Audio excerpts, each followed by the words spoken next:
Alright, hey everybody, welcome back to the channel. Today we're just going to go through some testing that I've been doing. I was taking screenshots of what I'm getting for frames per second, and figured rather than doing screenshots, pictures, still shots, let's just fly it, record it, and see what we're getting live. So, just to talk you through what I have on the display here. We're using Afterburner, MSI Afterburner, to get our frames in the top left, and then just below it we're using the developer tab. You can go up and I don't remember how exactly I got it, but you can do a Google search for Microsoft Flight Simulator developer tab, and that allows you to get this right here on the left. It's showing us that we have 40 frames per second, and it constantly switches back and forth between limited by GPU and limited by main thread. Now, it's telling us we have 38 frames per second, and then down here it's telling us 39, so Microsoft Flight Simulator is telling us we have 39, and that agrees with what Afterburner is telling us. Now, I'm not exactly sure why, but a minute ago I was running Afterburner, and it was telling us we had like 95 when Microsoft was telling us we had like 33. So after looking at it a few times and wondering what the heck is going on, why Microsoft, why the game is telling us something different than Afterburner, I determined that if you look here, you got three displays that it sees, all 5760 by 1000. Now, I am running NVIDIA control panels. I don't remember what the heck they call it, but you stitch the three monitors together.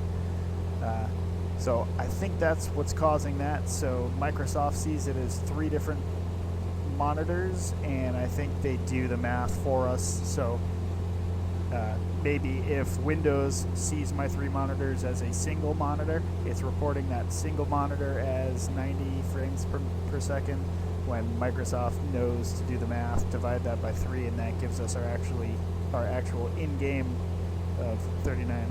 I don't know, that's just my guess, is that's what it was doing. Right now it seems to be behaving, but just throwing that out there, that if this jumps up to 90 when the game is telling us we're at 30, that might be what's going on. So, in any case, let's take a look at what I have here right now. So, custom. Let's put it on Ultra, but then I've been pulling this back to 100 and pulling this back to 100.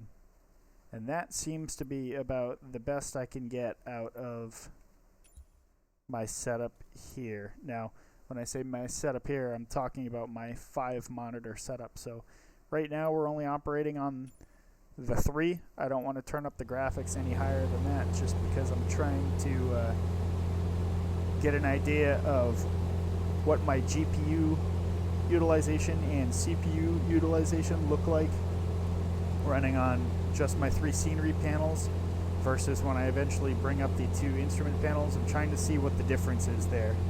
So running just the 3 scenery at those ultra settings, so we're getting 40 frames per second. CPU, I guess I don't have a total CPU utilization here. I think I want to add that.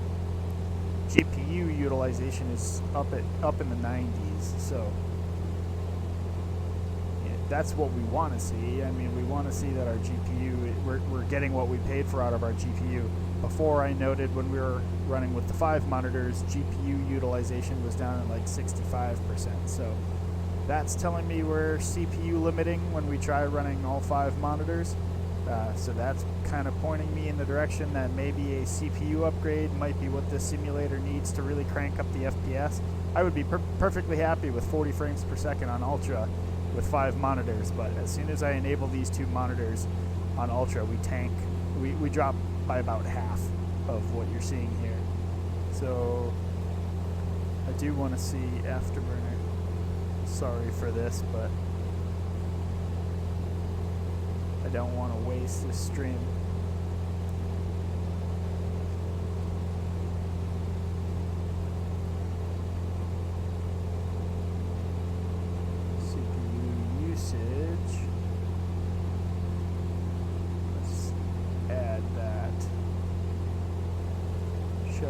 screen, apply.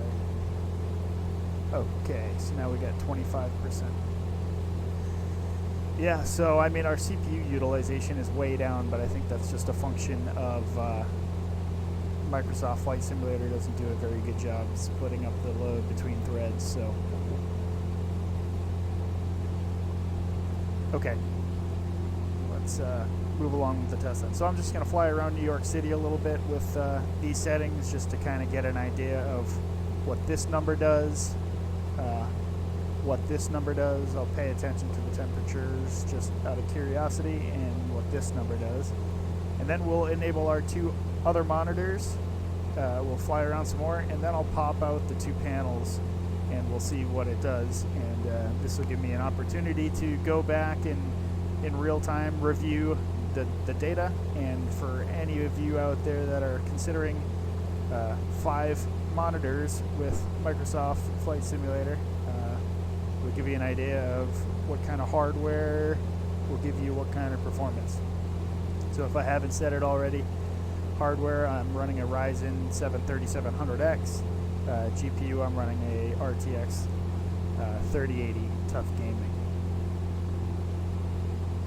And I'll put that stuff down in the description below. So let's fly around.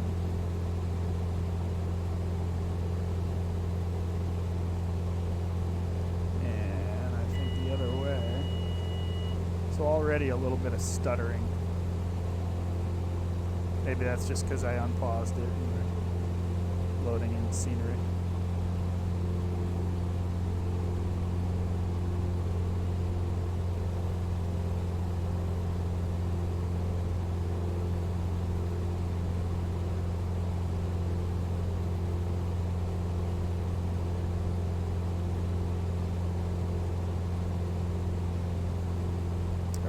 So we'll fly into the scenery and see if the city scenery will bog down our FPS any more than it already is. And I'll kind of be a little rough on the controls just to see if the changing scenery will throw off the FPS and the workload.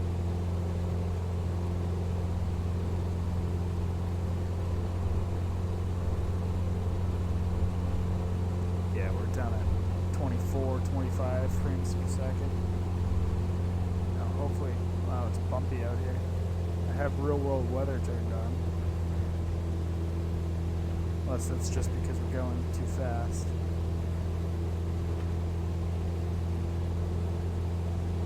I think it's actually just bumpy.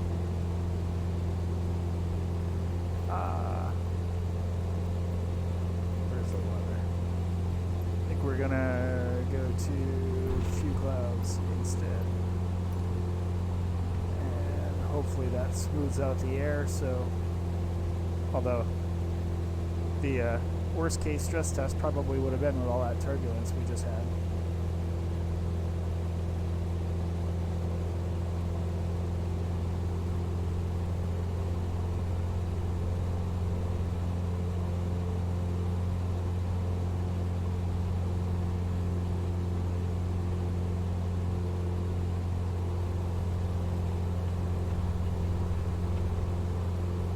So at this altitude it seems to do okay, but I think as soon as we drop into the scenery a little bit, yeah, we start dipping into the 20s.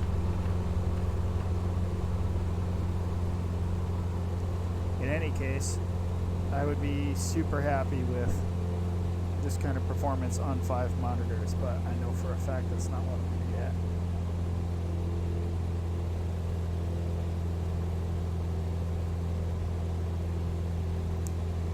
Reason why I want 5 monitors is because I like this view of the scenery off the nose, and as soon as I switch to this view, I don't like how now we have nothing but aircraft pillar on our left monitor, and half of our center monitor is taken up by our instrument panel.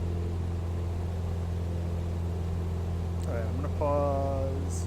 Let's level the aircraft out.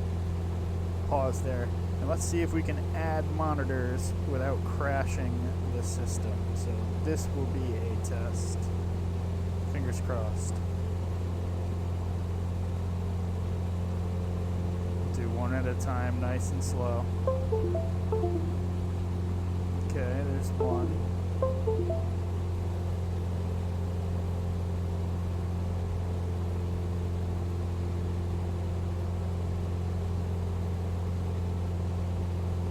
So far so good. Let's do the other one. Actually, let's get back into the sim. Okay, so frames are right back up where they're supposed to be. Let's plug in this second one. Fingers crossed.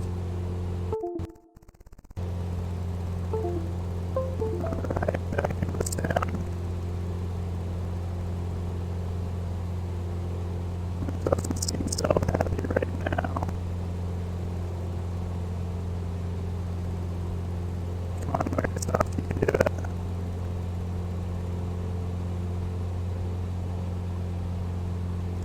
Okay, frames are back up. I think we survived that.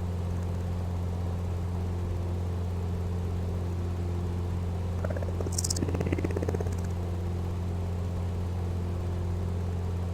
Turn on these instrument panels.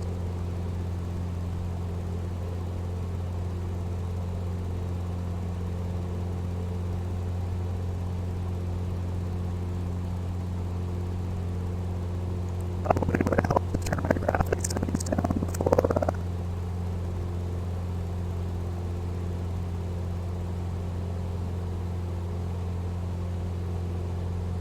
going through that.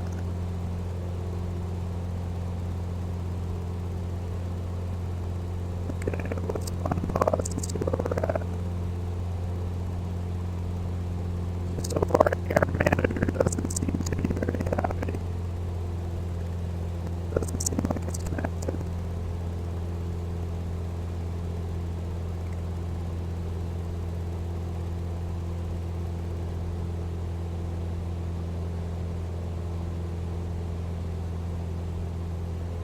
So disconnected, but all of my instrument flags are thrown. Try getting up, trying again. Fly around. Typically, you don't want to be connecting monitor. So you see how already it throws the system for a loop. This is what I was running into when AMD was running into their Ryzen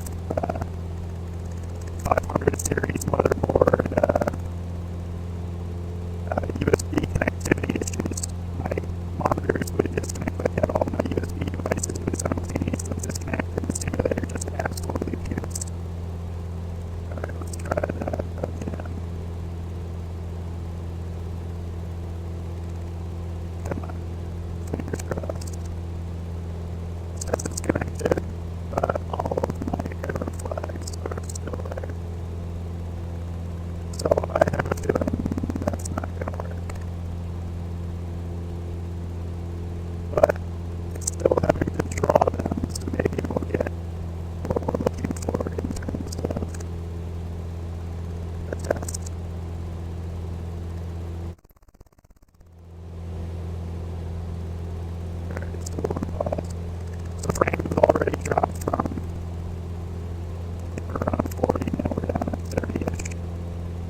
I mean, essentially it's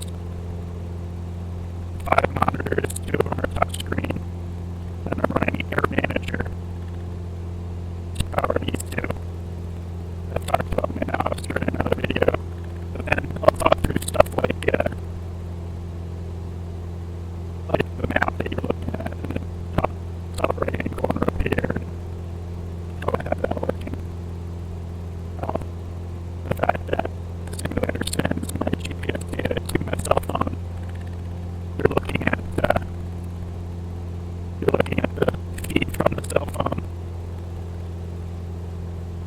So there's communication of the GPS data going from the PC to the phone, and then there's Screen sharing from the phone going back to the PC so that I can stream it over OBS. Okay, so our panels are out, and okay.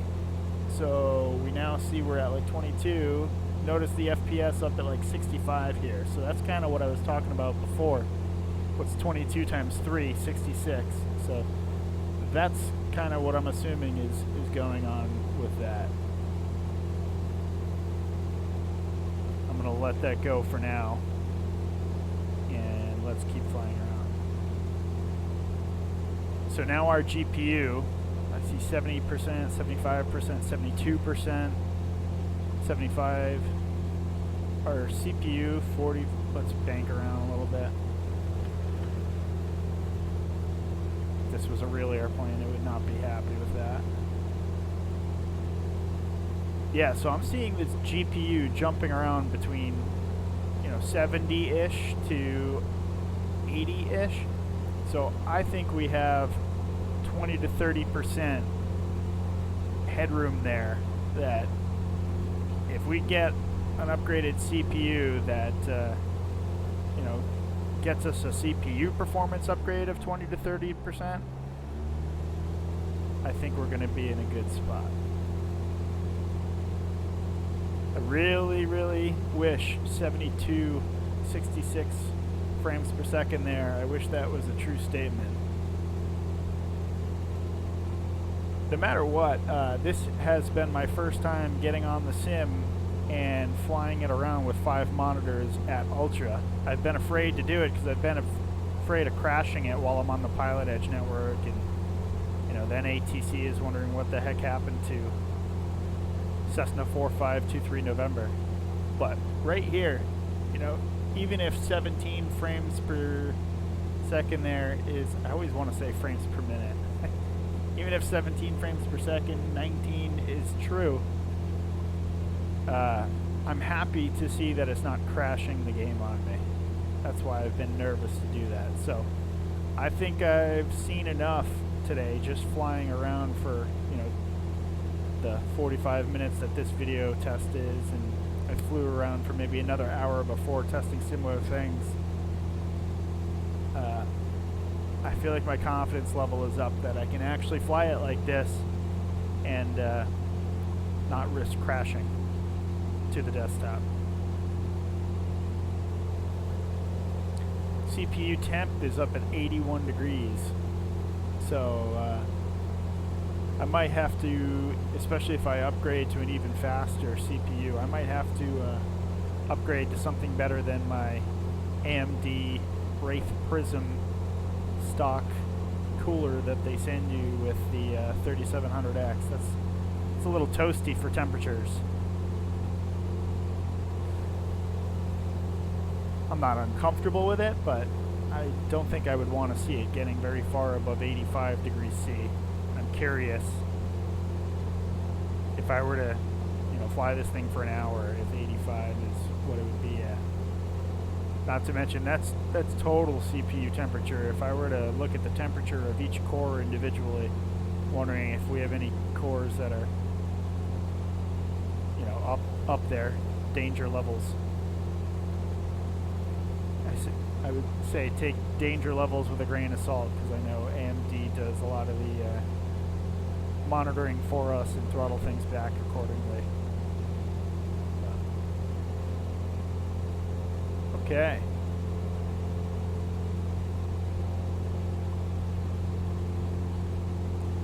Yeah, the graphic difference from high to ultra is just unbelievable.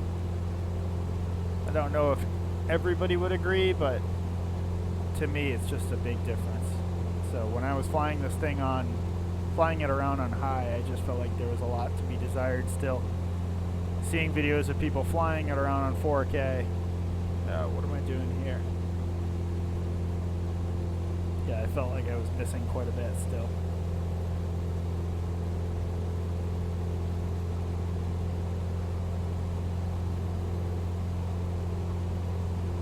I think we can close this video out on a lap around the Statue of Liberty.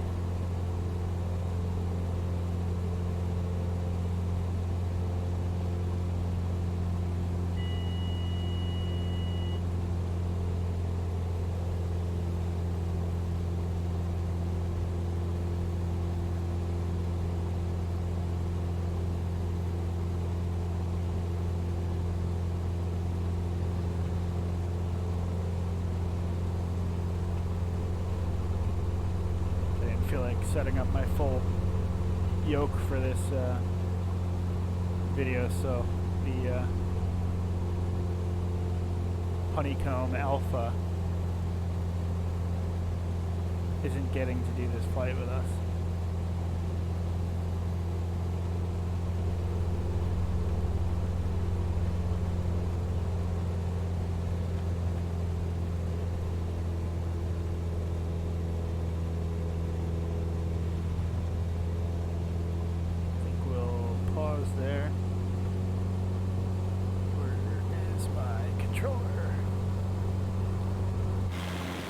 Hop out and take a look around.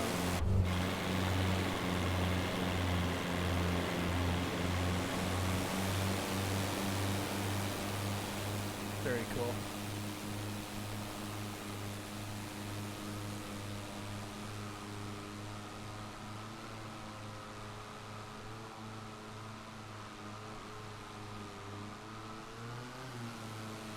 I don't know why the aircraft's making all this noise.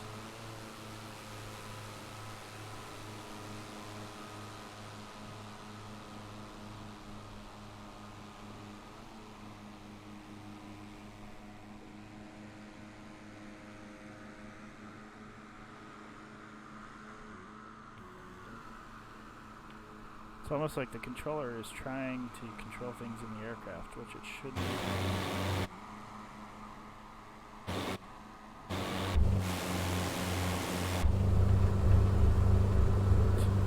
I don't know what is going on. I just want to pan over and get a good view at the Statue of Liberty, but it's not letting me fly this thing around. I don't know why.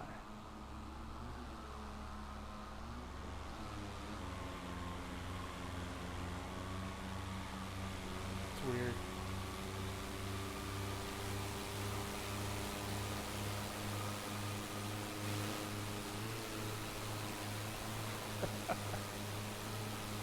I went and took a good YouTube video and ruined it. Okay, I give up. I guarantee you as soon as we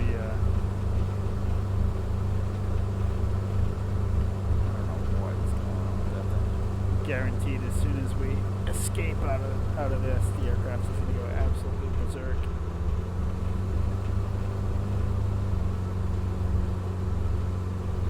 Okay, I guess it was recoverable.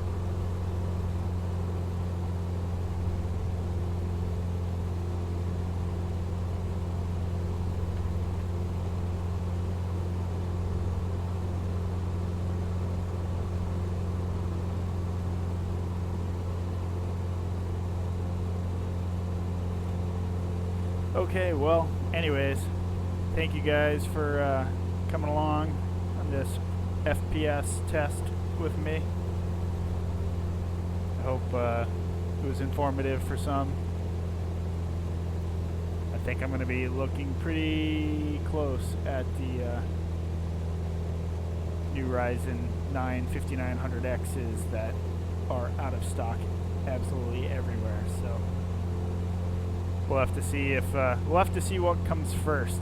Those coming back in stock, or Microsoft optimizing things a little bit better so that when I pop out these panels, I don't take a 10 FPS hit.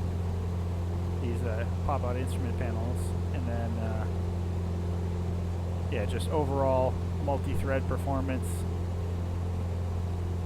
My guess is yeah, I don't know. We'll have to see which happens first: CPU availability or Microsoft optimization. So anyhow, thanks again for joining.